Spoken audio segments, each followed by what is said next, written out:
Remember all those flying jump kicks you had to do in high school? Yeah, me neither. Tonight on the Commune podcast.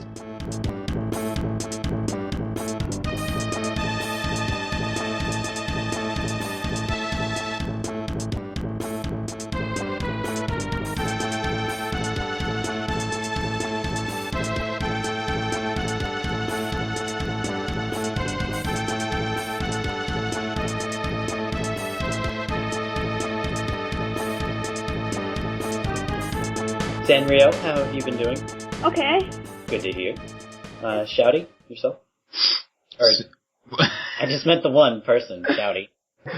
I've been doing kind of sick lately. Oh. I don't know what it is. It's probably just the temperature fluctuating, but I'll do fine. Do you have allergies? I do have allergies, but they're not supposed to kick in until like May or April. Oh, no, mine are definitely kicked in already. Oh, man. Kicking who? In. Kicking in. So, yourself, have you been doing allergenic lately? Yeah, that's about it. And Wario fan, how have you been doing? I've been fine. No complaints. 50% fine, 50% kind of sick. So, Shouty, I was wondering, what games have you been playing since last time? Just recently, Yumi's Odyssey came out, and it's the first time we ever got that game. It's pretty much like Bionic Commando, but you're a girl who has a fishing rod, and you use that to cling onto walls and other surfaces. This is the 3DS Umihara Kawase. Yeah. Yeah. I think I read somewhere that its difficulty is comparable to Kirby's Dream Course, and that it requires a lot of trial and error, and then knowing exactly where or what to do at every second. So, like, having a specific plan for a stage. Yeah.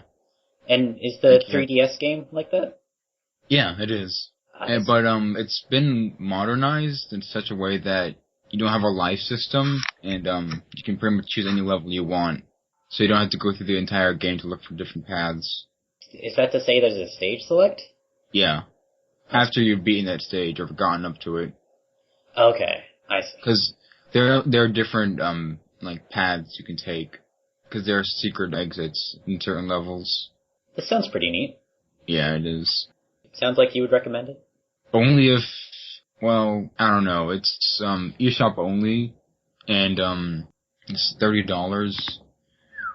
and it's pretty difficult.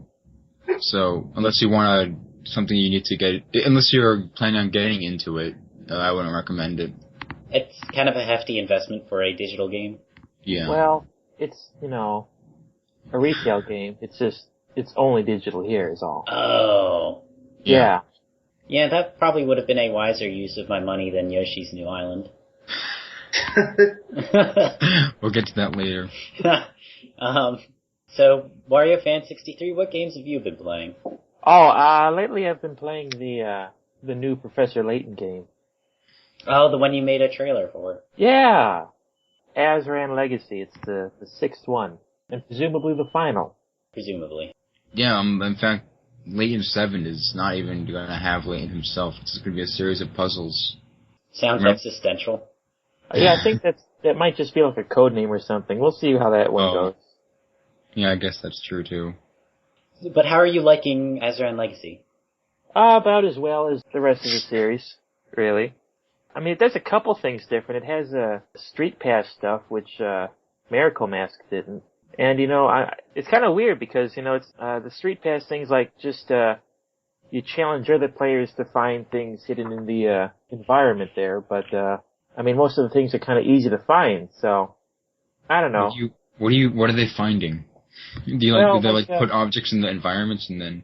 No, it's like objects that they're already part of the scenery, so you basically... So it's just an I Spy. Yeah. I mean, the players can't really program new objects in there. It's basically just, it seems like it's kind of a simple thing, but, I don't think I'm ever going to be able to street pass somebody else that has the game, so... Yeah, that's the problem I had with it. The first puzzle not okay because on what's there before, but the others you have to street this far. But I don't know anyone else with the game, so I can't get any others. Well, you can buy more challenges with play coins at least. Yeah. But, I could do that, or I could use those play coins for puzzle pieces. So it's, do I want to use play coins for puzzles or puzzles? Wait a minute. If I have the game and I'm on your 3DS friend list, is there any interaction there, or is it solely Street Pass? It's just solely Street Pass. Yeah, just Street Pass. So the main reason you would get it is if you want more latent puzzles. Oh yeah. I mean, it's late in games kind of play it safe, and if you like one, chances are good you'll like the rest. Okay. Unless you're one of those weirdos who only bought the fourth Layton game for London Life and never wanted to play the main story at all. Shouty. Hey. What? I don't know anyone like that.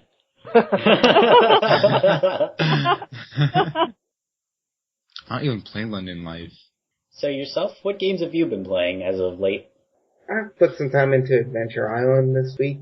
Demoed basically the whole series. Adventure Island, New Adventure Island, Super Adventure Island, 2, 3, 4. So, an interesting thing I learned is that the Japanese-only NES game, Adventure Island 4, is an adventure platformer similar to Euphoria or Faxanadu. So, that's kind of cool. I'm going to be playing through the entire series from beginning to end. That sounds like quite a feat. Yeah, it's the premise for a new blog. Oh, okay. Play Adventure Island from beginning to the end as many times as possible. Do you have a favorite from your preliminary review? I haven't played them enough to really have a favorite at all, but Adventure Island 2 seems pretty good. That picks up a lot of the advances made by Super Mario Bros. 3 with the world map and items carrying over between levels and stuff like that. Short levels. I think that one just has like the right pacing for me. But Adventure Island itself is pretty fun. Okay. And it reminds me of recent super hard platformers like N+, or Super Meat Boy, or Explosion Man or something like that. Where it's like just a really fixed set of inputs that you have to hit at a certain time. Yeah, that game did not have very rich enemy interaction, so it's pretty much you're either dead or just okay. Yeah, it's like health bar interaction is what you get. Yeah. Sanrio, what have you been playing? Yesterday I just finished Milo's Doki Doki Adventure. Oh, the Super Nintendo one. Yes. Sweet. Actually, I started playing it almost a year ago, but I just put it away when I started with some boss, but I liked it. It was a fun platformer. I like fun platformers. Yeah, it's definitely a game I wish I had more time to revisit. Yeah. That was neat when that came out on Virtual Console. It was pretty rare for Virtual Console to get interesting games that had never come out over here before. Like we got Mario Baby. Yeah, I have to continue that one too sometimes. Especially in Parodius. Huh, yeah. You got Star Parodier, that's something. We got what? Star Parodier. Oh, Star Parodier, yeah. I don't know. Parodier, whatever. I heard Star Poacher. Yeah, Star Parodier. I mean, it's a parody of Star Soldier. Sometimes I call it Star Parodier, so. I like Star Parodier. That's probably what it's supposed to be. I like getting to play as the TurboGraphics. That's my favorite part. Really the best thing. I mean, how many games? I thought it was a PC engine. Oh. Boy. Well, to be fair, yeah, the hitbox on a TurboGrafx would be pretty terrible.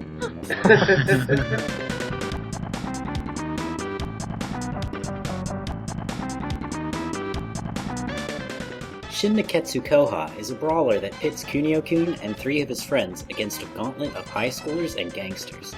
Up next, we start our discussion of the game with a survey of tactics. How do you approach an enemy?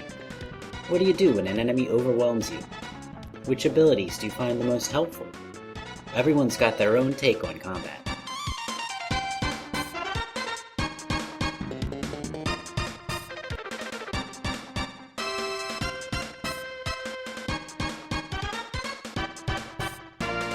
these questions were gathered by yourself, and these are mostly trying to gather raw data from which we can draw interpretations later on. In general, trying to get a feel for how people reached a strategy in this game. I was trying not to say strategized. So Wario Fan 63, let's kick it off with you.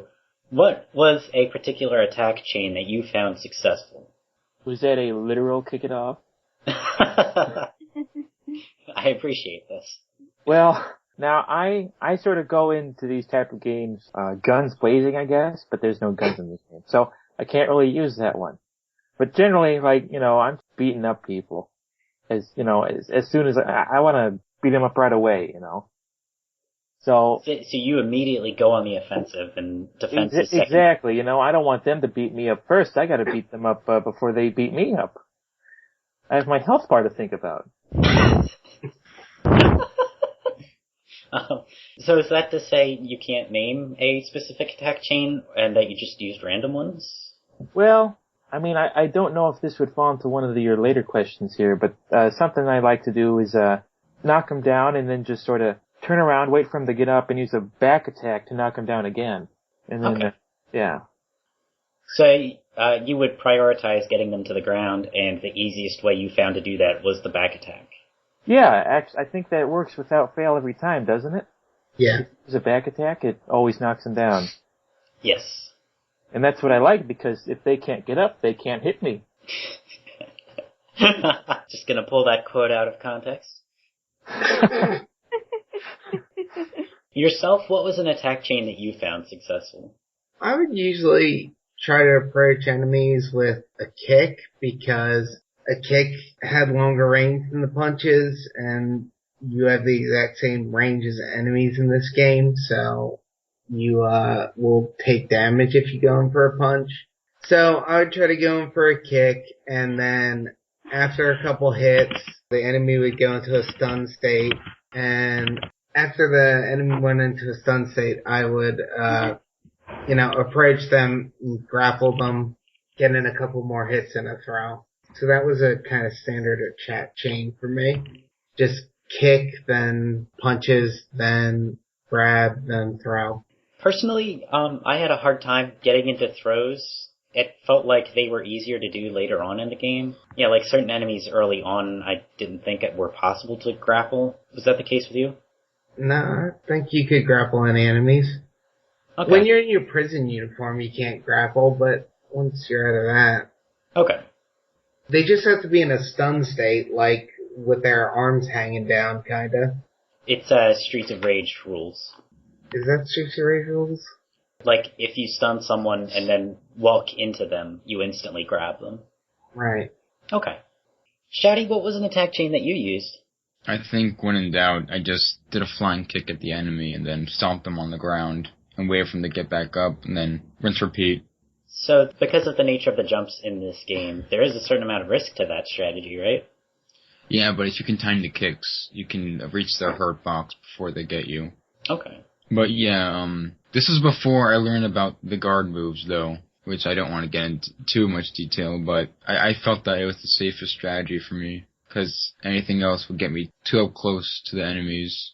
So even though there was a certain element of risk with the jump, you found a way to perfect that one element, and it removed all other aspects of danger. Yeah, although there are some bosses who will just block my flying kick. Can you name a particular one? The hit guy. The hit guy? Yeah, the giant guy in the disco club. Oh, the one who asks you to chew the floor. Yeah. Man, this must be a very poor club because they're only offering food off the floor. No, it's just that clean. Even though we're walking all over it? Well, you're supposed to take your shoes off first. Is that how things work in Japan? Zanrio, what was an attack chain that you found successful? Jump kick, walk away, jump kick, walk away, jump kick back again. Would you go in for the kick while they're down?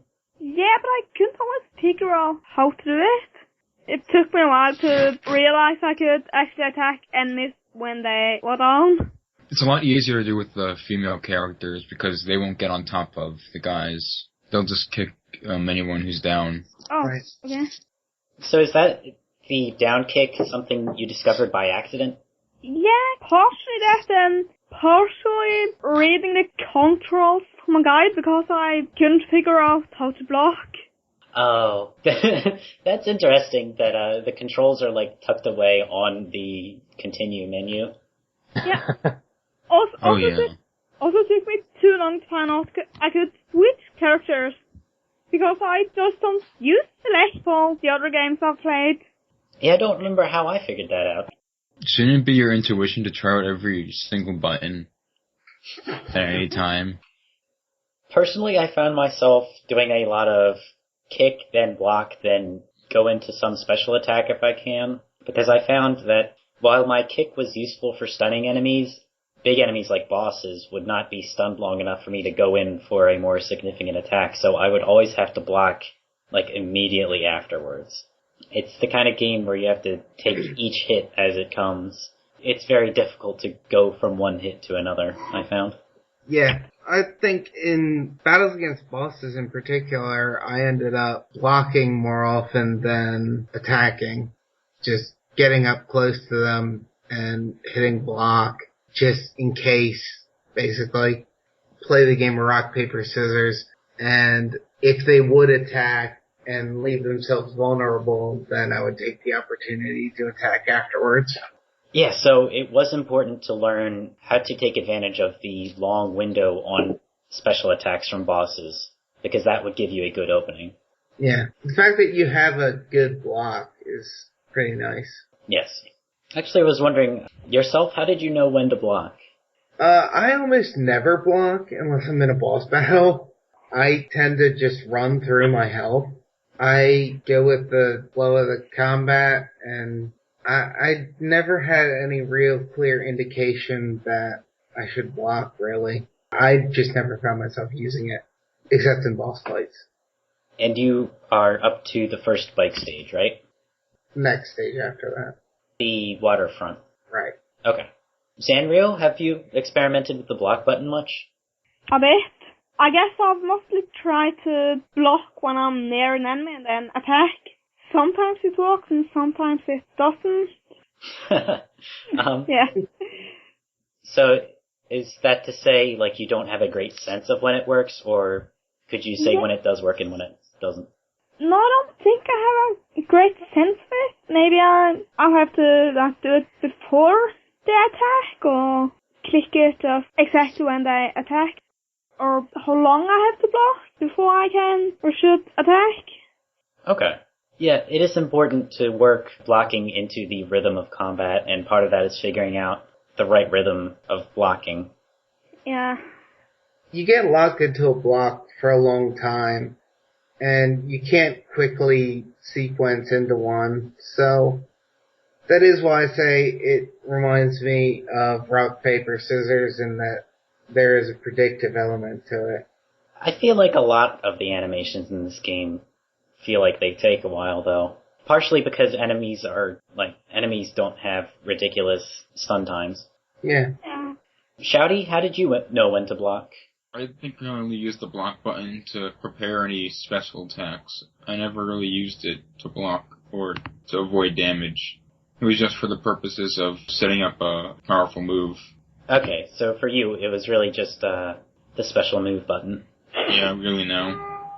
It is worth noting that I like how easy that control input is. It's a good way of doubling your moveset while only making you press one other button. Yeah, but why couldn't they have combinations of movement and attacking?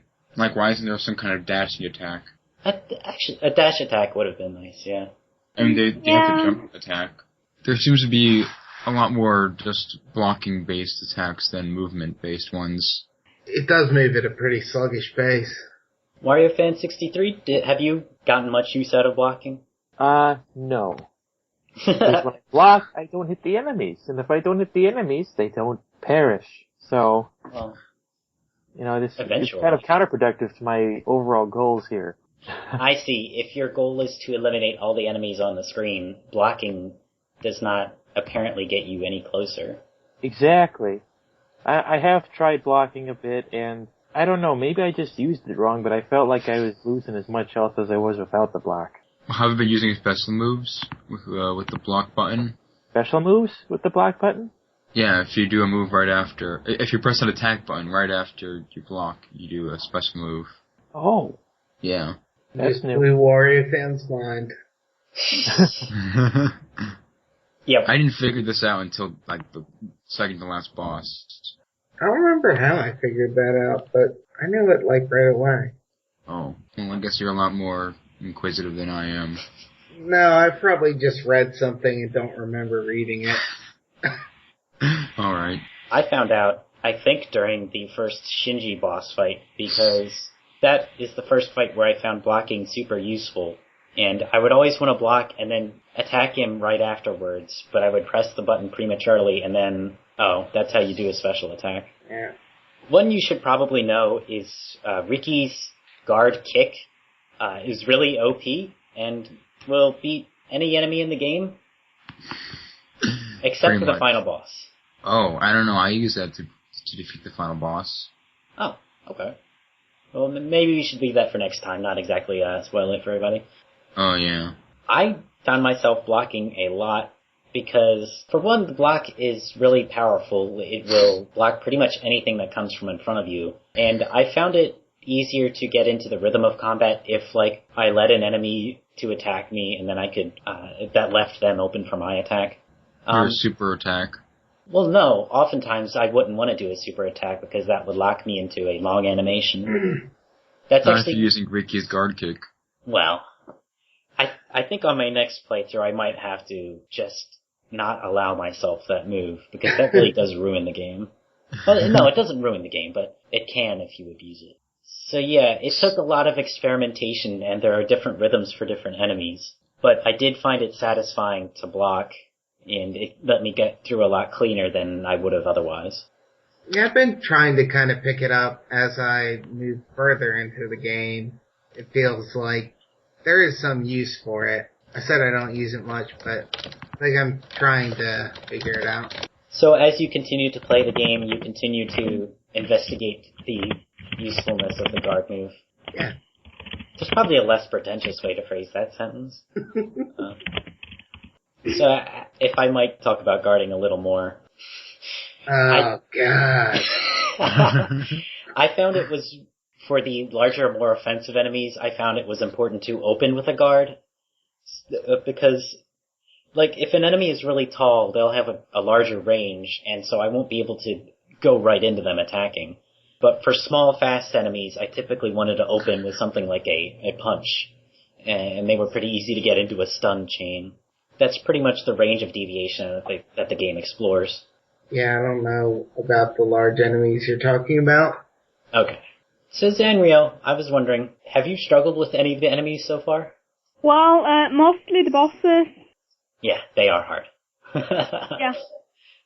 So how did you figure out how to beat a boss? Just button mashing until I found something that worked and kept on doing that. I see. So you would just try different ways of approaching the boss until you ran into one that worked against him. Yeah. And so what did you do against the boss atop the crumbling school? I guess just button mashing. I didn't beat him until I realized I could switch characters. Ah. But I just button mash with button then. I guess what's the next one I had more problems with? The next one is the Shinji fight at the amusement park, right? Yeah. Yeah, That was hard.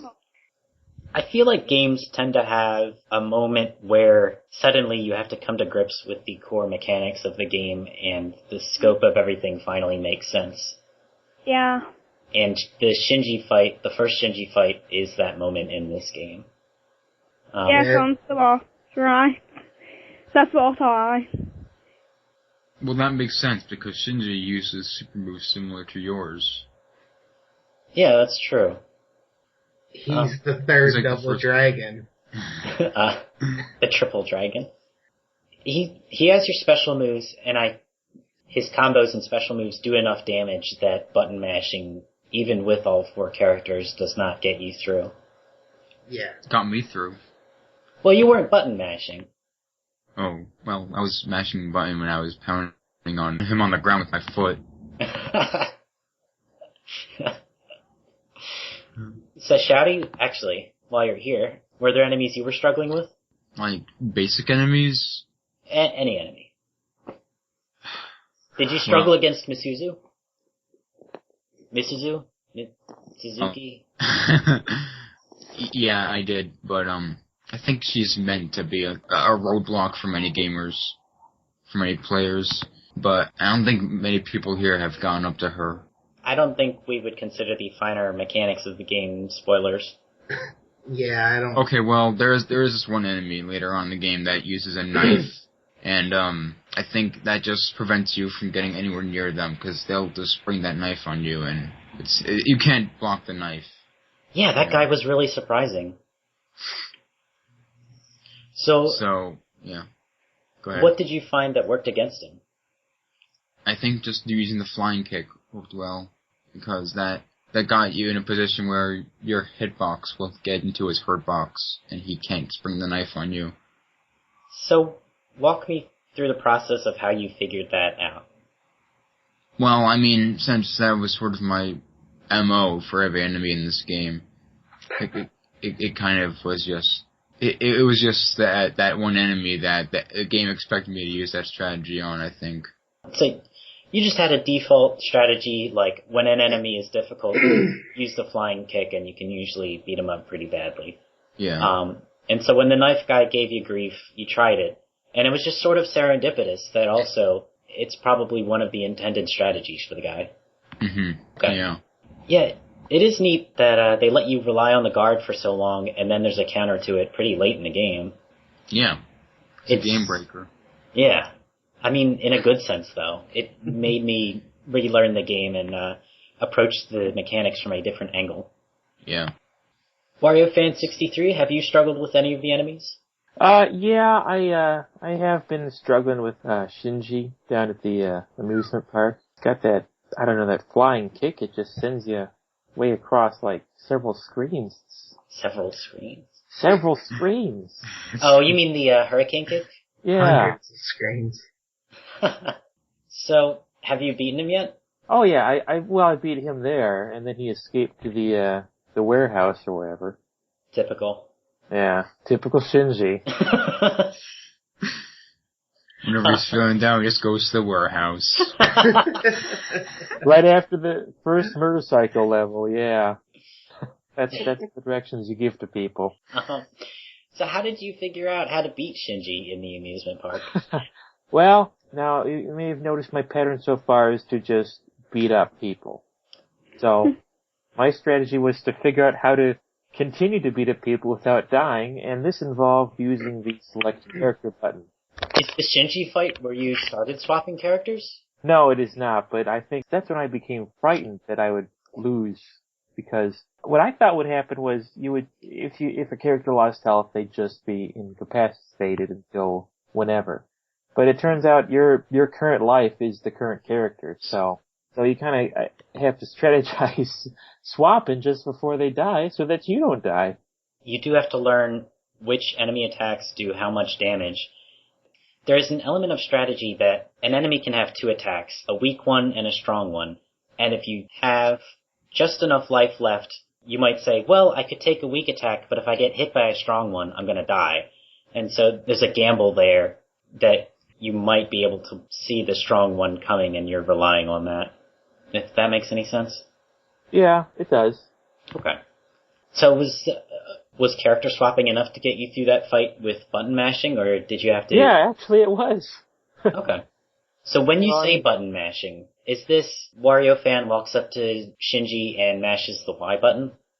Yeah, well, usually I do the kick buttons, and then when they're down on the ground, I see it if I can... I don't think I figured out which button triggers the stomping and which one triggers just sitting on them and punching them in the face, but, regardless, if they're down, I'll go over there and beat them up. I don't think you can mount, boss type enemies. Pin. Right, yeah. Pin. Yeah, pin, mount, whatever. Mount. What is he, Yeah. a horse? Wait, you can? Oh, that explains why it sometimes didn't work when I tried. So the way you pin an enemy is just, if they're on the ground, you have to put your foot on their chest, I think it is, or somewhere around that space of their body. I think you just press down. Yeah. Well, there's one attack that's a stomp, and then there's one where you that's sit down on. kick. And Yeah, I think that's... the game gets confused and it doesn't know which one you want. And that's why it's just easier to use the girl characters. Well, it is possible to stand over an enemy and do the stomp kick without getting locked into the pin animation. You know what? It's It was just first hard. time. Yeah, but it's not reliable. No, it is not. First time they actually sat down to start the punch in the face animation. I did not understand this is the punch in the face animation. I just thought they were sitting down on him. Like, what's this doing? Why? What? What I thought I was gonna give him a real talking to.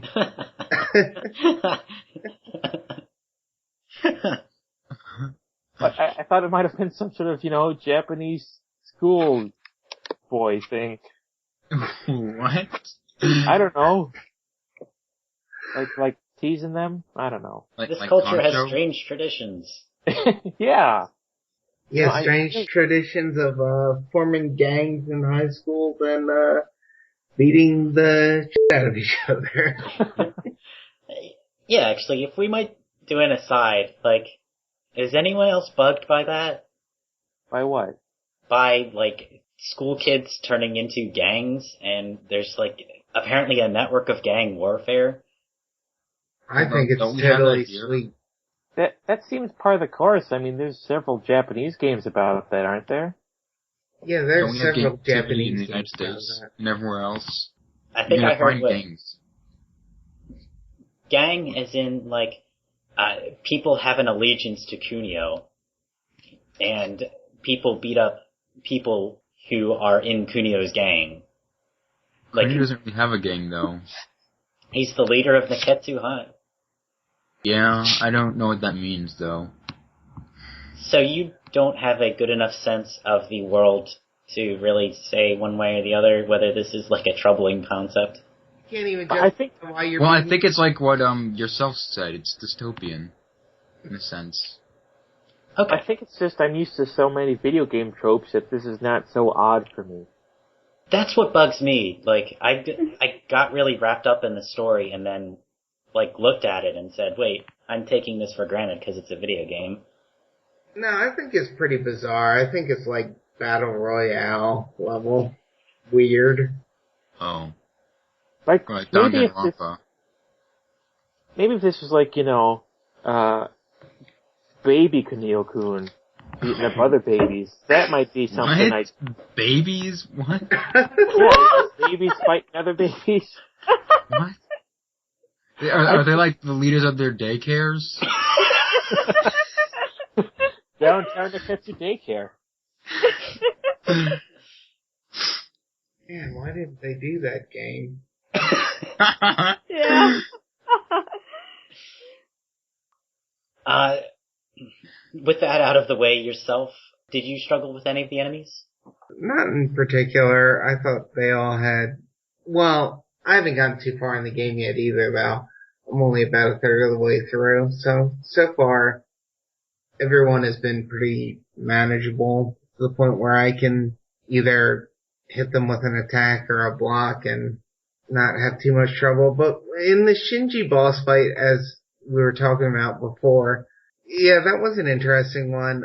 For that, what I ended up doing was blocking a whole lot, as I said, and waiting for him to use specials that would leave him open, and also trying to attack him from the sides a lot, because that seemed to be successful. Okay. Later in the game, I did come to rely on the attacking from the side strategy, but that feels it just feels unintentional. Not unintentional, but yes, it feels like I'm breaking the game. Well, that's just one of the shortcomings of beat 'em ups with these sort of faux Z-axis planes. But the Z-axis is necessary so that you can't corner an enemy, right? Oh, is that what that's for? Because, like, in the side-scrolling stages are a lot easier, right? Or not the 2D stages. Yeah. The only X and Y axis, areas. I think I prefer playing those anyway. Yeah, those are easier. And why would you say that is? Why they're easier or why I enjoy them more? Why they're easier. Oh, well, like you said, you can corner your enemies. Okay. And yourself, would you agree with that? Yeah, I think when you can't get an enemy on the same plane as you, then you don't necessarily have a fixed point of attack or defense. It keeps it in constant motion when you've got the Z-axis in there. Yeah. It's very static when it switches to the flat 2D. So when you say static, I imagine that as it's really easy to remember one sequence of buttons and timing and just do the fight that way. Yeah, definitely. Okay. So it seems like the problem might be, like, the Z-axis is effective at keeping a dynamic sense of flow, but just the enemy AI is not too smart about avoiding you on that axis. And that if they watched me better when I was coming up from below, then the game might be a little better balanced. Although there are certain boss fights, like Misuzu's hitbox is ridiculously large, so I think that's the strategy they want you to go with. Like, it's intentional there. And Misuzu's always ramming into you, too. Yeah. I shouldn't say intentional, because I don't like that line of thinking. But you get the sense. Like, it feels like I'm engaging the game's interesting mechanics when I do that. If I was struggling with an enemy, typically what I did was seek out the best time to block and go from there. So it might be, with a faster enemy, I'd have to work a block in my attack chain. If it were with a slower enemy, I might have to open with a block, something like that. But I found working my strategies around the block very effective because it gave me one place where I was safe and I could just observe the enemy and do whatever I need to a couple of seconds later. It gave me that delay time to process what was going on. So how'd you deal with the knife guys? Those wrecked me pretty bad. Oh. I think actually I did go to kicking them as well, because their health was low enough that attack plan was not too onerous. So Shouty, did you have a preferred spatial scenario? I think I like it best when the enemy is charging at me from afar, so I can always set up a super move. Whether it's, something like Ricky's guard kick or his guard back attack. So when you do that, the enemy is charging you, you press block. Do you let the enemy connect with your block before attacking, or do you do an attack so that when their attack connects, your special interrupts it? Yeah, I do the latter, and I try to do it when they're most open as they're running towards me. That seems really risky. Really? I think it's really satisfying. Well, I mean, those concepts aren't disconnected. Yeah, but I just feel like if I can just time this, I'm completely safe. I guess it's just because I have a good, well, I don't want to toot my own horn, but I think I have a good grasp on the timing. Okay. So I think I'm comfortable with it. Would there be times when you mistimed it and an enemy's attack got through yours? I don't know, that might have been a rare occasion, and I might have just been not paying attention. Okay.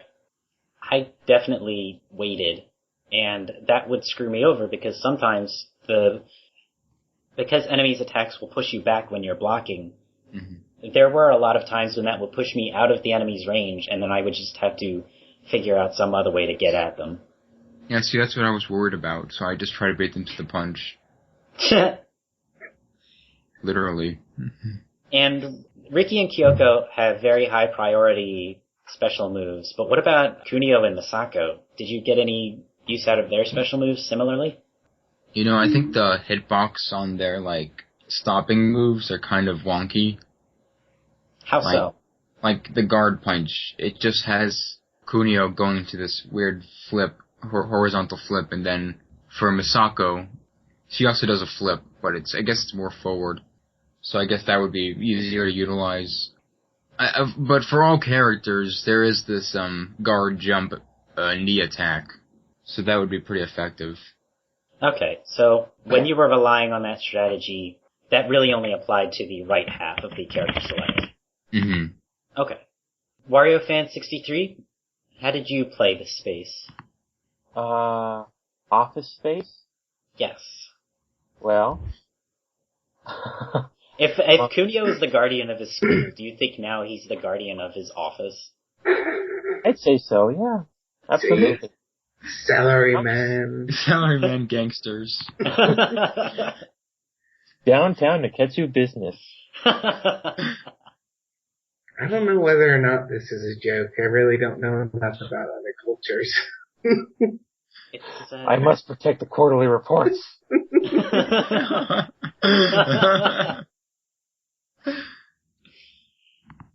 But yeah, Wario Fan, go on. Oh, well, if they haven't picked up on it by now, I'm not good at the good strategy for this type of game. So, I mean, even with, Hurricane Kick Man coming straight on to me, I'm rushing towards him too, saying, oh, maybe I can stop it if I punch him in the foot. So your preferred spatial scenario is get up close and personal. Exactly. Invade their personal space. I see. Yes. Is that to say, so if you knock an enemy far away, do you try to not do that? Actually, I guess, what I was saying before does kind of tie into this one too, doesn't it? Like, knocking him down, waiting for him to get back up, and then using the back attack to knock him down again. Right? So, the way you play, like, they need to get close to play into your attacks. Right. But you didn't necessarily try to keep them close. Right. Well, I mean, one-on-one, if it was down to me and one other enemy on the screen, I'm a little more reckless, but I think, when there are, two, I guess there isn't usually more than two, is there? I think 2 is the max. It is. But when there's two on me, I'm trying to just, maybe double back attack or something. I don't know. So you would try to get the 2 enemies to play into the same space. Right, yeah. Okay. Yeah, that is worth noting. If enemies have similar rhythms, it is helpful if you can get them together. But if you've got a slow guy and a fast guy, you typically want them separated, as the fast guy or the slow guy is going to interrupt your attack on the guy of the opposing variety, if that makes sense. Yes. Okay. Yeah, take note that you can't stack enemies in real life to punch. You can't punch 3 guys with 1 hit. That would be pretty impressive, though. Probably if you were one of the guys from Combat Tribes, you could. I don't want to look like those guys. Oh my god. The, knocking enemies far away thing is something I struggle a little bit with, because if I knock an enemy far away, that's less time I spend laying into them. And once they get back up, bosses will have an invincibility time, so I kind of don't like doing that. But also, keeping them close to you is a surefire way to get hit, because bosses are fast enough that they will interrupt you eventually. So a big part of the spatial game is figuring out when the best opportunity is to back off. Yeah, I can't really figure out how to throw them far away. Oh, I just mean doing an attack that knocks them down, like a jump kick or a back attack. Ah, okay. Okay. So, Sanrio, did you have a preferred spatial scenario? Did you try to keep them close or Yeah, keep them far away? try to attack from far away a lot of the time. It didn't feel safe to be too close to them. Since if you're close to them, they're going to hit you, basically. Yeah. Yeah. Yeah. So, when you got close to them, was it like it was hard to see the attacks coming? Yeah, and most of us keep attacking and sometimes blocking, but I'd eventually get hit. Yeah. So how far away did you typically stand from enemies? A bit, just before they couldn't hit me or jump kick distance. Okay, so you would stay within a distance where you could launch a jump kick on them. Yeah, sometimes I messed it up and they attacked me, and I didn't hit them, but I attacked me. Yeah. So I landed. That'll happen. Okay. Yourself, how did you try to play the space? So I would try to keep enemies on the same side of me, and I would also try to keep distance from one enemy and close to another. So you'd like throw one enemy and then start fighting the other enemy in the same direction that I threw the previous enemy.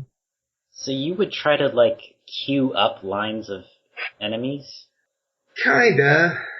I just always, don't like them to get behind me, so I just always make sure I'm swapping sides with them. Controlling my vulnerabilities. Is that to say you didn't get much use out of the back attack? I actually don't use the back attack very much, no. It's really hard to work in. It's a big thing in these Technos games sometimes, but I never... In some of them I use it a lot. Like in Double Dragon 2 I use it all the time. But in this one, But the didn't thing use about it the at back all. attacks is that Riki's and Misako's back attack are really useful because they have a lot of range. I mean, the guard ones. They're special back attacks. Yeah, they're right? they're special ones. I think Kunio and Kyoko have the back kick, while... But no, I'm wrong. Kyoko will just slap behind whoever is there. But Kunio will kick, and Riki will use his elbow. I think Misako does the same thing. And Ricky's, special back attack is like a breakdance move. Yeah. So yourself, why would you say that you get more mileage out of back attacks in Double Dragon 2 than in Shin Nekketsu Kouha? In Double Dragon 2, the enemies feel a bit more aggressive and there is no blocking, so I can't stand my ground in any way. You can't get them all on the same side the way you can in SNK. Right, I can't always do a throw, and I find that you get surrounded much more often. You're in less control of the space. Yeah, okay. Are there more enemies on screen in Double Dragon 2? Is that 2 or 3? No, I think it's just 2 in that one. I never used the back attack because with the kicking and the punching and the guarding, a lot of your options are forward oriented, and then it seems like the back attack, it's hard to fit the back attack into those. And it's not supposed to. It's supposed to hit enemies that you're not chaining with. What if you make your back your forward? You mean like purposely letting an enemy approach me from behind? Yeah. Well, I never used that because it didn't chain real well into kicks and punches, because I'm turned the wrong way. I don't know. I kind of avoid the chaining because it sort of turns into it can turn into a back and forth between you and your opponent, just punching each other, trading jabs. I know, it's more dynamic and it requires more skill. Yeah, but you lose more health that way. Wow. The point is to keep your health bar at its fullest. I think this game in general has a lot of ways to keep your health bar safe that make the game really boring. Well, not really boring. That make the game not as interesting. Yeah, I think that what I was talking about when I was saying, use all your characters is that there are ways to protect your health, but I think that you're probably going to be detracting from how much you are actually engaging in the combat. You know, do you want to do jump kicks the whole time?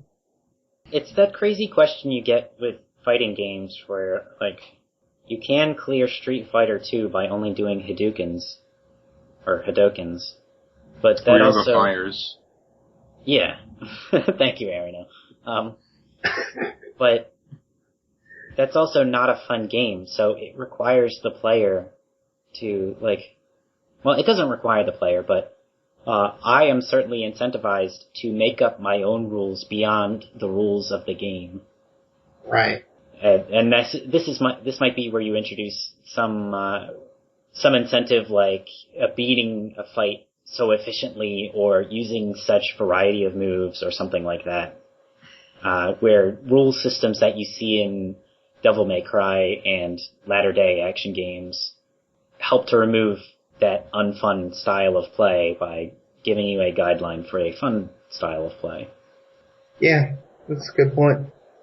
My spatial scenario changed depending on the type of enemy, and one of the most interesting boss fights, the climax of the game, I guess I can't say too much because that actually would be a spoiler. But towards the end of the game, like the second to final boss fight, is pretty dynamic because he will get into different moods where he will like blocking, or he will like charging you, or he will like, waiting for you to come up close and then he'll sock you. So it was interesting reading what his plan was and then thinking what space he wanted and how I could work around that. And I guess in simpler terms, in general, each enemy just had one space where they wanted you, where Misuzu, the big charging enemy, would want you right in front of her so that she could, rush forward. So I would approach her from the Z-axis. So a big part of reading the spatial game for me was getting hit by the enemy a bunch and then seeing how they could hit me. I don't think there is a particular spatial scenario that is the answer to the game, and that the game has a good sense of variety when it comes to that, getting you to explore different spaces. Yeah. And there are a couple of questions here about which enemy would you attack first in an encounter, and if there was a good way to use enemies against each other, but I don't think... In part we answered those questions, in part they're kind of not relevant to this game. But did folks want to go over those? Yeah, using enemies against each other was like... I was trying to think of how you could do it in this game, and I really couldn't come up with anything. So There's no infighting. I wanted to see if anyone else... But that's kind of a standard element of beat 'em up, so... I thought maybe... something there. You can throw them at each other, of course. You can? Because I've tried that, and maybe I just wasn't lined up right. I don't know if I've ever done it successfully. I just assumed. Okay. I've done throws, and they're enemies. Typically, enemies, there are a couple of instances where enemies would play off of each other pretty well.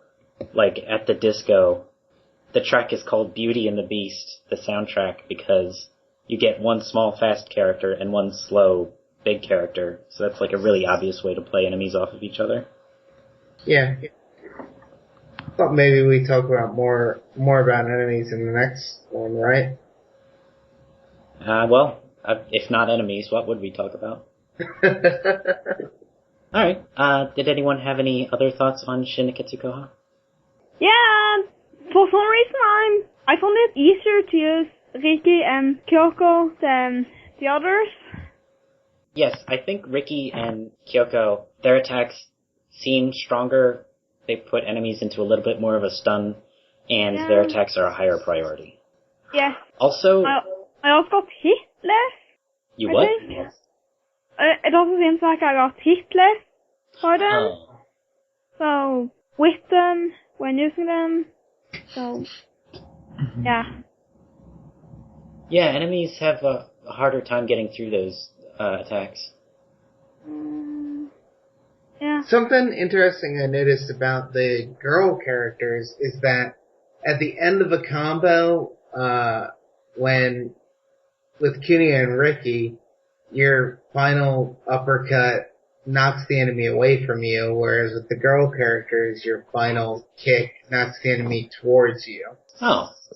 So that gives you an easier opportunity to get in some hits on the ground. I think the girl characters are meant to be more efficient with their time because they're a lot faster too. Yeah. Yeah, they're faster and they don't have as many grapple moves. Or I don't think they can do throws, can they? No. Yeah. They really can't make contact with the enemy. They can't do throws and they can't do the ground pound. I think on my next playthrough I'm going to have to give the girls a lot more attention, because this time I spent like 90% of my time as Kunio. Yeah, I seem to like Kunio and Ricky better than the girls. I don't like not having the grapple moves. But it would be interesting to see how their faster pace changes up the flow of combat.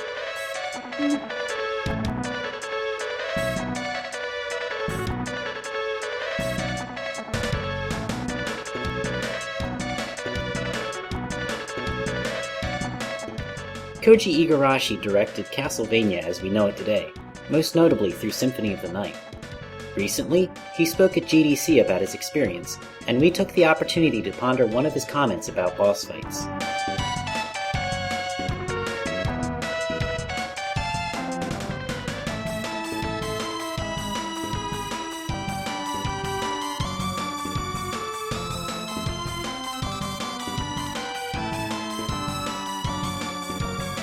Polygon writer Alexa Ray Korea wrote a summary of Igarashi's talk at GDC, and she caught an interesting comment on the boss design. She writes, in terms of balancing out enemies, Igarashi stressed the importance of boss fights.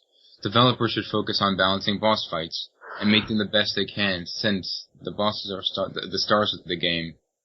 Igarashi shared his rule of thumb for making bosses. The boss programmer should be able to defeat the enemy without taking a single hit.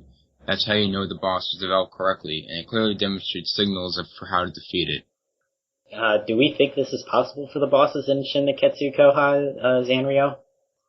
Maybe, but it would be hard. You'd maybe have to, just attack, go away, do a jump kick or something, and just keep on doing that. So if you did do it in Shin Nekketsu Kouha, it would be very repetitive and take a long time? Yeah, basically just taking away the health by a tiny bit of time. Shouty, what was your sense on Shin Nekketsu Kouha? I don't think it's to ask whether or not I can defeat these bosses without taking damage. I think the question should be, can the programmers who did the bosses defeat these bosses? And I know it's difficult to judge since I don't even know the programmers, but I think there is a lot of the deliberate. I think the way the coders made the bosses was very deliberate, so there is a way to cheese them and defeat them without taking any damage. So what is the meaningful difference between it's possible to beat a boss without taking any damage and the developers actually have beaten the boss without taking any damage? Yeah. Like is there some sort of secret be-all end-all strategy for our boss without taking any damage? And I think that exists in Shin Nekketsu Kouha, but I think it would be rather tedious. There's no fun way to do it unless you got really skilled at the game and knew the precise timing of practically every move and of every boss and enemy pattern. So as a developer, you would know those timings? Yes. Okay. You know what an enemy's going to do based on their animation, and you would know how to react to that. See, I don't think bosses give you all that great of an animation tell, though. They seem to whip attacks out of nowhere. Yeah, I didn't get a whole lot of tell either. I don't know about that. I think they're just more subtle, which makes the bosses more difficult characters in general. Okay. That's what distinguishes them from common enemies. They're not going to telegraph their moves, as obviously. Wario fan, would you say that this is possible with the bosses in Shin Nekketsu Kouha? It could be if you, maybe if you strategize, I suppose. If you play defensively, it probably could, but you play offensively. Yeah, I play offensively, so I wouldn't know. I'm pretty sure Kunio would play offensively too if he were real. That's true. Yourself made a note about how the mechanics of Technos games typically feel, kind of rough and tumble, and you trade blows much more than you land precise hits. And there is a satisfaction to engaging the boss directly and trading hits. Yourself, would you say this quote that this concept would work for bosses in Shin Nekketsu Kouha? Yeah, probably. I thought when I was playing Shinji that if I had been, at the top of my game, I could have done it probably without getting hit, but it wouldn't have been, fun to, or, I don't play for that. I would disagree that the rhythm of the game, especially having a guard move, still feels pretty nice even when you are playing defensively. So that it is satisfying both ways, I guess I would say. Okay. Well, I like playing aggressively. Shouty, are there games in which you do go for a no-hit run of bosses? Only if the game lends itself to such a challenge, like if I die in one hit instead of just resetting the level whenever I take a hit. But, I tend not to really care about losing health in video games. I do try to conserve it if I know there's gonna be a later part where I'm gonna, due to my ineptitude, I'm gonna take a hit no matter what at a certain part of a level. So I need to keep that health. But, or maybe like a boss's attack, rather. When you say if a game lends itself, and then you went on to describe it, it sounds more like you're talking about the rule set rather than the mechanics. Yeah. So, Mega Man's mechanics lend themselves to perfect runs because they're very predictable and easy to get the hang of. Mm-hmm. But you also have a really sizable health bar, so in terms of rules, you're certainly allowed to take damage. So Mega Man is not a game where you would go for perfect runs of bosses. No, even though I've seen many people do it on the internet. Okay. Don't do everything you see on the internet. But, like a modern example, like a really recent one, in fact, Donkey Kong Country Tropical Freeze, you have hard mode, and in that you only have 1 health. So you don't have to restart the level manually. The game will do it for you. Mario Fan 63, are there any games where you have done, where you go for perfect boss runs? Yeah, well, I've done it in Punch-Out, the new Punch-Out. That's, on Wii. Isn't that like a trophy or something? Yeah. Okay. That's a game where the rule set lent itself because you were given an explicit reward for a no-hit run? Well, I mean, the other challenges were more explicit because those actually gave you stuff. The fact that you do it without getting hit is usually a cherry on top. It doesn't give you anything extra except a stamp that tells you that you did it. So sometimes I would do it, but yeah, I mean the bosses, well, the opponents, I guess, all kind of telegraph their attacks, before they do it, so you get used to reading them and playing against that. Are there any games that have asked you to do a no-hit run of a boss, and you just had an absolutely miserable time doing so? I think that was a challenge in Sonic 4-1. Oh, man. The last level, beat the bosses without getting hit. It was, I remember being really annoyed with that one, so. So why was it annoying in Sonic 4 and not in Punch-Out Wii? I guess because, fighting's all Little Mac does. I don't know. I think there is just some more, maybe it's because there's Little Mac just has moving and punching and ducking. Sonic's running all over the place, so there's more room for error there. The mechanics are much more pared back and precise in Punch-Out. They're very discreet in Punch-Out. Yeah, discreet is a good word for it. Go ahead, Jim. Oh, yeah, I was gonna cite another example where I didn't have a good time of trying to perfect run a boss level, and it's Kirby Mass Attack, where if any of your Kirbys even take damage, you lose a gold ranking in the level. And there's one level where you have to do a boss rush. You have to defeat every mini-boss in the game in one level, and a new one without taking any damage. And it's really difficult. Easily the hardest level in the game. It sounds like what you're describing is also similar to Sonic 4, where And the last level of Sonic 4, you got all the boss fights. Well, that too. I meant that the mechanics of Sonic don't lend themselves to perfect runs because, like Wario Fan said, he's kind of all over the place. And Kirby is literally all over the place. It's very hard to follow each individual Kirby, right? Well, no, you can actually group them together by holding down on the touchpad. So why would you say it was... It's still really hard, though, because there are times where, especially in one of the bosses, which takes place underwater, and your Kirby's are scattered all over the place, and you gotta make sure they don't run out of oxygen. Oh, there's air in that game? Yeah, Kirby can't breathe. I mean, he can't have infinite air because he can't inhale in that game. So... logistics of air aside, bottom line, would you say the mechanics of Mass Attack lend themselves to perfect runs? No, I don't. I don't know why they put that ranking system in there. I see. And it kind of annoyed me because I had to do it, because I had to get all the achievements, and I had to unlock all the mini-games. He's right, he did. So even if the developers might be able to do it, there are certainly scenarios in which it's not a reasonable thing to ask of the player. Yeah, and I could compare it to something like in Pikmin, where there are challenges where you don't want to lose any of your Pikmin.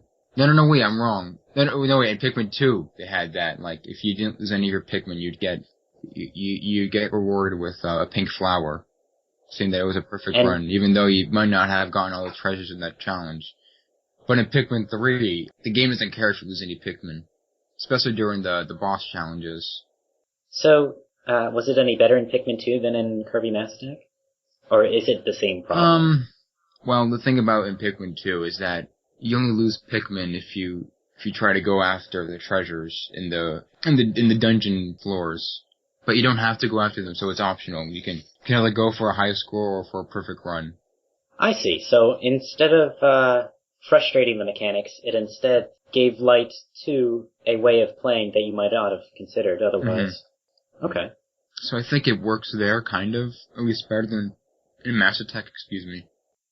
Zanrio, yes? Are there any games in which you've enjoyed a no-hit run of a boss? Well, I haven't really tried a lot of no-hit runs in themselves, and I think the only reason I would do that is to get a challenge or trophy or something. But I also noticed that in the kinds of games with small health bars, where you can maybe take 2 or 3 hits or something, then I try to get hit as little as possible when fighting a boss, just to survive as long as I can. Yeah, so when you have a really small health bar, it's important not to get, it's like super duper important not to get hit anyway, so chances are you're just not going to get hit outright. Yeah, so if you have a bigger health bar, then it doesn't matter if I get hit now and then, since as long as it's not a lot, I probably will survive the fight. So, outside of the realm of boss fights, what about something like Rhythm Heaven? Yeah. Do you ever go back and, perfect one of those? Well, yeah, but that's because you get perfect scores, so... I see. There's an explicit reward. Yeah, so both getting the medals and just getting perfect, you can't get that little badge for it. But I kind of need a reason to do perfect runs. I need something for it, even if it's just like a small medal symbol thingy. That's fair. Yeah. So I guess this is kind of implicit with the last question, but Wario Fan, Igarashi is definitely not talking about brawlers when he says this. He's talking about Castlevania action-y games. But do you think that this is a concept we can apply to different genres anyway? Yeah, I think it can work for different genres. But, I think it probably works better with, Castlevania types, action types, because, well, I mean, brawlers, they want you to get your hands dirty, It just seems like if you play a brawler too defensively, you're just breaking it, I guess. Well, not breaking it, but there's... You're not playing along. Yeah, okay. But in a game like Castlevania or Metroid, you want to observe your enemies, make sure that you're not caught off guard, know how to play against them. Did anyone else want to remark on that note? I think he voiced my opinions pretty well. Muramasa was a game that had a life bar, and then if you beat the game, you unlocked a difficulty mode that was one-hit death, so you had to do the boss battles in perfect run. That was pretty satisfying. Just, like, I really... like Castlevania, though, in terms of actiony, how actiony it is? Yeah, no, I was going kind of back to the last question, because Golem decided not to ask me that one. Oh. It felt like the discussion was petering out, and I didn't know if I should just continue or not. Whatever. Oh, wait. Oh, you mean the last question? Yeah, I did forget. I'm sorry.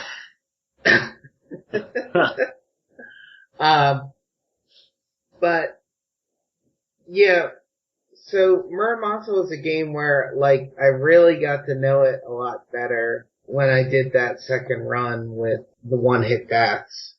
And it just really got me focused on learning the mechanics of the game and engaging with the game, and it was just so much more rewarding to play that way. I honestly wish that was what the game had been out of the box, just the one-hit death mode, because I think that was so representative of the core of its mechanics. So, the abstract concept behind what Igarashi says, when I read what he said, it sounds more like just a pure balancing issue. But when we discussed it, it came out more like the player should have some clear way of reading the appropriate way to appreciate a game, if that makes any sense. Yeah, if you don't know how to perfect the game, you don't need to master a game to truly enjoy it or whatever, but you should be able to, I guess, see a path to mastery. Well, I think beyond that, you and Wario Fan are enjoying Shin Nekketsu Kouha, but I don't think you're on a path towards mastery, right? True. I'm just saying in regards to Igarashi's quote. Okay. That's kind of what I take from that, like, there is a perfect run hidden behind every game experience.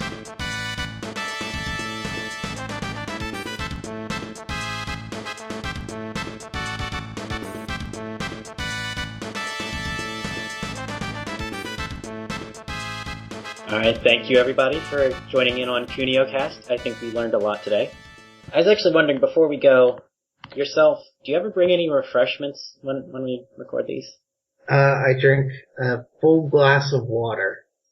Ah, yes. Keep your throat clear. Exactly. Zanrio, do you bring any refreshments?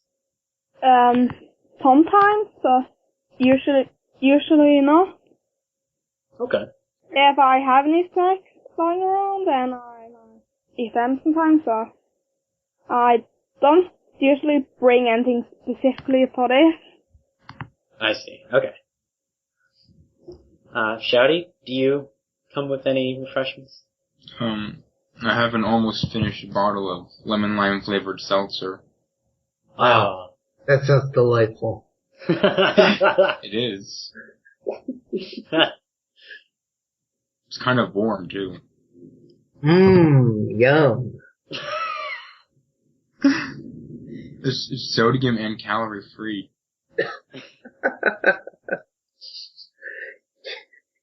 You bought into the marketing. So, Wario Fan, do you ever take a trip down to the lobby before we record? Oh yeah, all the time. You bring in a whole vending machine of soda in here. Various array of refreshments. I'll take you at your word. I have trouble believing this, but You doubt me? No. Not at all.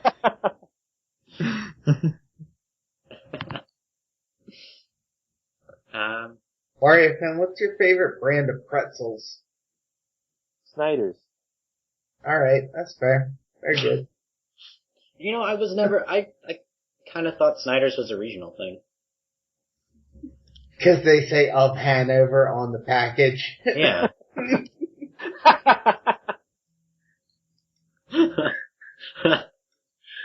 Just how far can they ship? Yeah, right. I usually prepare a healthy glass of soda. I What prefer kind of cola. soda? Cola or maybe cherry flavored if I'm feeling, Adventurous. I need some varied flavorings to my soda.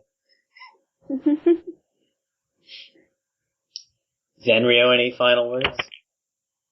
No, really? Shouty, any final words? Chew. Alright, I'll take it. Wario Fan 63, anything before we go? Bark.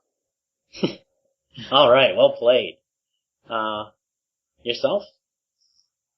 Kunio-Tachi no Banka. Channeling the spirit of 1994 Japanese SNES commercials. It's really weird though that means eulogy of Kunio and friends. They're all dead.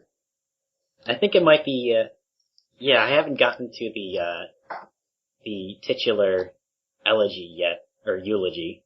I'm waiting for that part. Well, when one dies, all of them die. Get a game over when one of them is defeated. Yeah. Is that the eulogy? Yes. It's important to note it doesn't say the funeral or the death of Kunio. It's just the eulogy of Kunio. So perhaps the final boss has prepared the eulogy for Kunio, which he proceeds to give to him. But he doesn't actually kill him. He just says, "Well, I got your eulogy prepared in advance for when it happens." But you're not gonna die. The eulogy reads, chew the floor. Oh, I was gonna say that. My final word was gonna be, and with that, chew the floor, kiddo. Sorry. Maybe, or it might be that just like the entire game is the eulogy. Like that's what they play at his funeral. Oh. Yeah, I think so. This is how he'll be remembered, killing his classmates. I know his classmates included a giant hitman. Well, it is Japan. What is this, Billy Madison?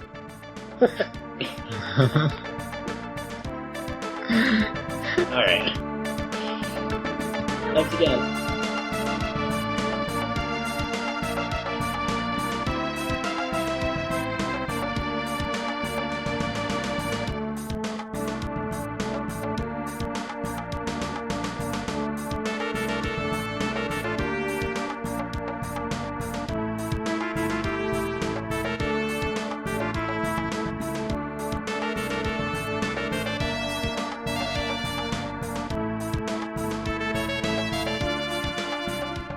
All music on this podcast was taken from Shin Nekketsu Kouha, Kunio-Tachi no Banka.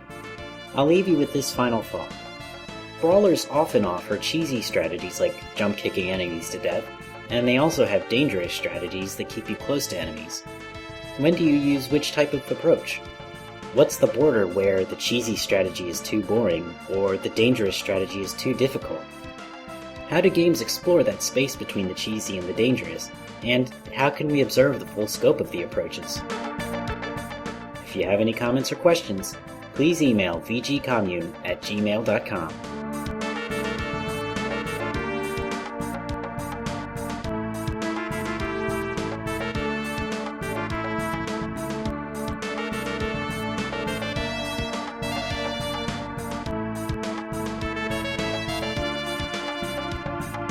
So how did you like to fight in Shin Nekketsu Kouha? I want to beat him up right away, Jump kick, walk away, jump kick, walk away, jump kick back again. I go with the flow of the combat. When in doubt, I just did a flying kick at the enemy and then stomped them on the ground and waited for them to get back up and then rinse repeat. Okay, one at a time. Let me ask this. How do you approach each enemy? Something I like to do is knock him down and then just sort of turn around, wait for him to get up, and use a back attack to knock him down again. And then, okay. So you would prioritize getting them to the ground, and the easiest way you found to do that was the back attack. Yeah, actually, I think that works without fail every time, doesn't it? Yeah. If there's a back attack, it always knocks him down. Yes. And that's what I like, because if they can't get up, they can't hit me. And the others minimized their risk too. I think when in doubt, I just did a flying kick at the enemy and then stomped them on the ground and waited for them to get back up and then rinse repeat. So, because of the nature of the jumps in this game, there is a certain amount of risk to that strategy, right? Yeah, but if you can time the kicks, you can reach their hurt box before they get you. Okay. But yeah, this is before I learned about the guard moves, though, which I don't want to get into too much detail, but I felt that it was the safest strategy for me, because anything else would get me too up close to the enemies. So even though there was a certain element of risk with the jump, you found a way to perfect that one element, and it removed all other aspects of danger. Yeah, although there are some bosses who will just block my flying kick. Yeah, I tried to attack from far away a lot of the time. It didn't feel safe to be too close to them. Since if you're close to them, they're going to hit you, basically. Yeah. Yeah. Yeah. So, when you got close to them, was it like it was hard to see the attacks coming? Yeah. I must just keep attacking and sometimes block, but I'd eventually get hit. Yeah.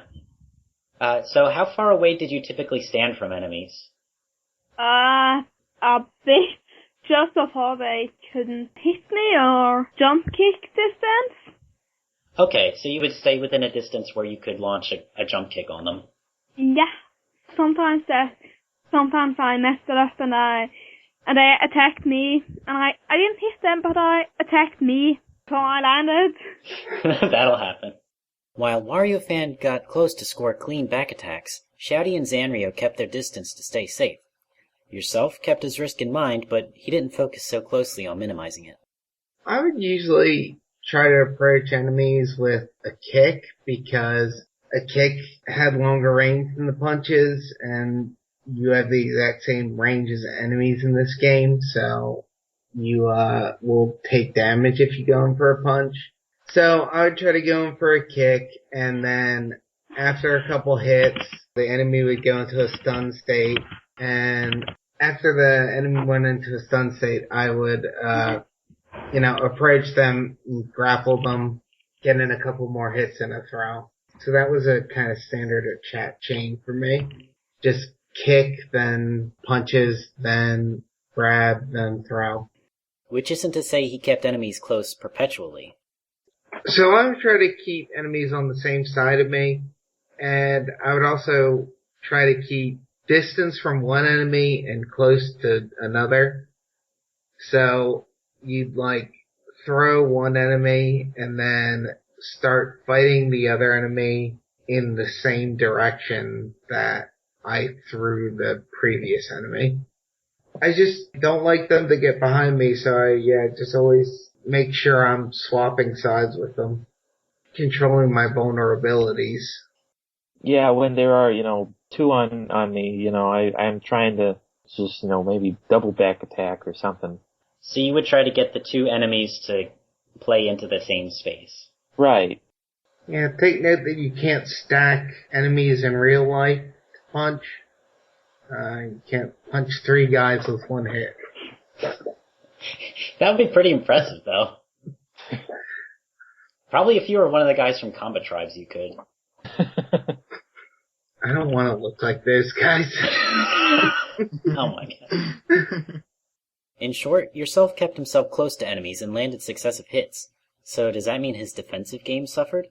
I tend to just run through my health. I go with the flow of the combat, and I never had any real clear indication that I should block, really. I just never found myself using it, except in boss fights. Except in boss fights, you say? In battles against bosses in particular, I ended up blocking more often than attacking. Just getting up close to them and hitting block, just in case, basically. Play the game of rock, paper, scissors, and if they would attack and leave themselves vulnerable, then I would take the opportunity to attack afterwards. What makes you say that?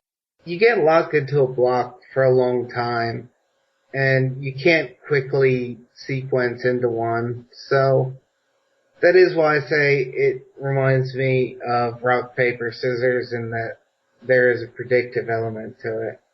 Yourself also said that. There are ways to protect your health, but I think that you're probably going to be detracting from how much you are actually engaging in the combat. You know, do you want to do jump kicks the whole time? So, yourself spent most of his time up in the enemy's grill, and he often couldn't work in blocks. Sanrio experimented with blocking up close herself. I guess I've mostly tried to block when I'm near an enemy and then attack. Sometimes it works and sometimes it doesn't. Is that to say, like, you don't have a great sense of when it works? No, I don't think I have a great sense of it. Maybe I'll have to do it before they attack, or click it exactly when they attack, or how long I have to block before I can or should attack. To which Wario fan struck a nice contrast. When I block, I don't hit the enemies, and if I don't hit the enemies, they don't perish. So, Well, this is eventually. kind of counterproductive to my overall goals here. But then, Shouty paired Zanrio's sense of experimentation with Wario fan's offense-oriented approach.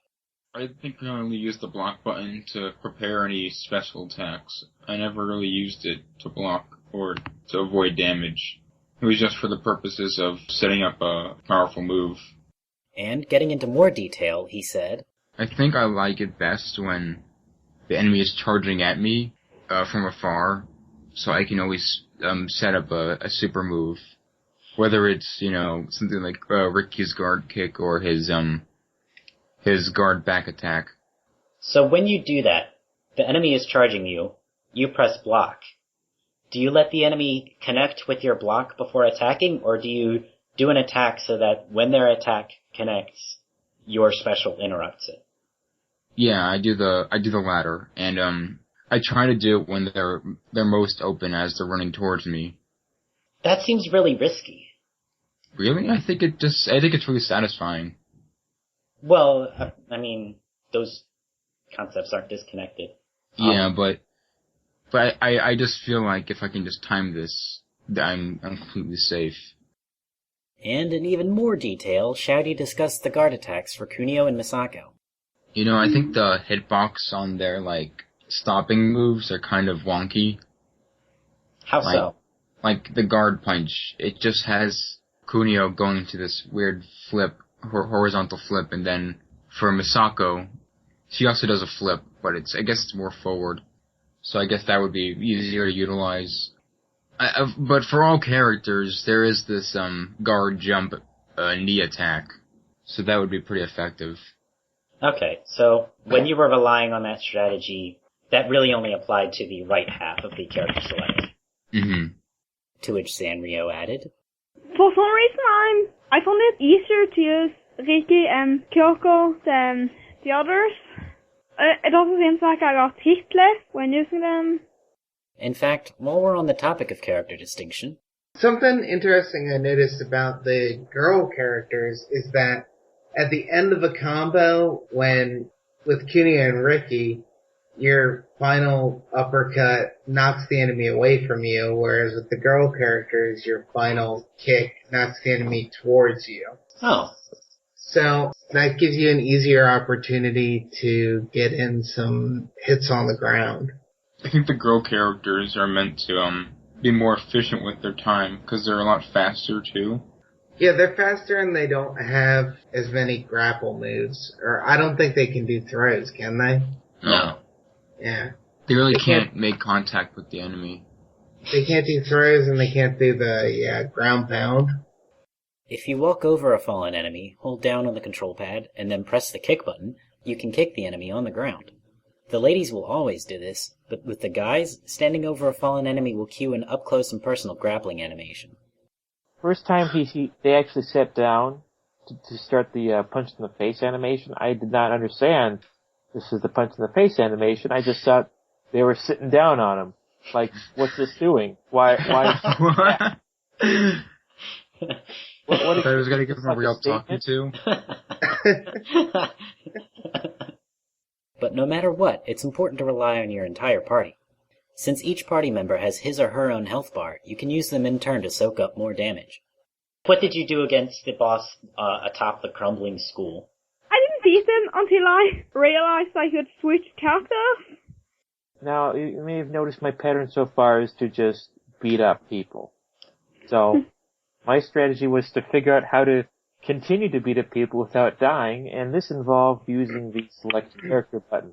Is the Shinji fight where you started swapping characters? No, it is not, but I think that's when I became frightened that I would lose, because what I thought would happen was if a character lost health, they'd just be incapacitated until whenever. But it turns out your current life is the current character, so you kind of have to strategize swapping just before they die so that you don't die. And there's one last point I want to hit before leaving. Approaching an enemy by walking up or down into them. We refer to it here as walking up to an enemy from the side or from the Z-axis. Later in the game, I did come to rely on the attacking from the side strategy, but that feels like... It just feels unintentional. Not unintentional, but yes, it feels like I'm breaking the game.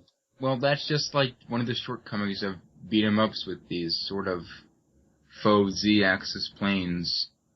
But the Z-axis is necessary so that you can't corner an enemy, right? Oh, is that what that's for? Because, like in the side-scrolling stages are a lot easier, right? Or the 2D stages. Yeah. The only X and Y axis areas. I think I prefer playing those anyway. Yeah, those are easier. And why would you say that is? Why they're easy or why I enjoy them more? Why they're easier. Oh, well, like you said, you can corner your enemies. Okay. And yourself, would you agree with that? Yeah, I think when you can't get an enemy on the same plane as you, then you don't necessarily have a fixed point of attack or defense. It keeps it in constant motion when you've got the Z-axis in there. Yeah. It's very static when it switches to the flat 2D. So when you say static, I imagine that as it's really easy to remember one sequence of buttons and timing and just do the fight that way. Yeah, definitely. Okay. So it seems like the problem might be, like, the Z-axis is effective at keeping a dynamic sense of flow, but just the enemy AI is not too smart about avoiding you on that axis. And that if they watched me better when I was coming up from below, then the game might be a little better balanced.